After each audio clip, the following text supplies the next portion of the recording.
on 2 mikrofoni. Me võime valida, kuidas me neid ühendame siia. Me võime valida, et 2 mikrofoni ühe kaabliga lähevad kokku ja ühe kanalile või eraldi. 2 eraldi.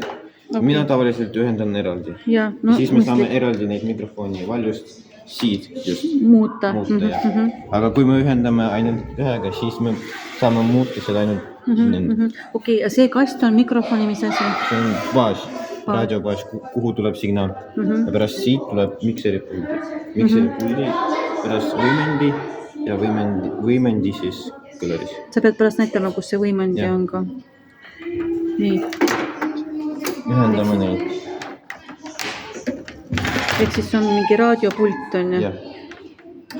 Esimene kanal, siis teine.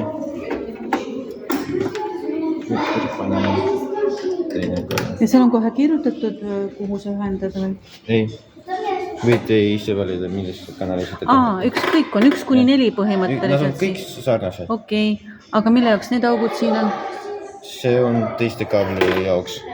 Kas me kasutame neid kaableid või ei kasuta? Näiteks sellised kui on. Jaa, ma saan aru, et sellised, aga meil ei ole neid. Meil ei ole neid, jah. Siis me... Siis kui te vaadate seda pulti, siis siin on samasugused. 2 tükki, 1, 2. Need on siis midagi muud või? Need on arvuti omad. Arvuti omad, okei. Siin on ka arvuti omad. Siin on neid 4. Seal on neid 2. Ehk siis vot need, siin on kõik arvuti omad, vot need 4. Ja need on ka siis arvuti omad kõik. Ja see on nagu... Me ühendame arvutid ainult ühele. Okei. Ja siis kasutame ainult seda.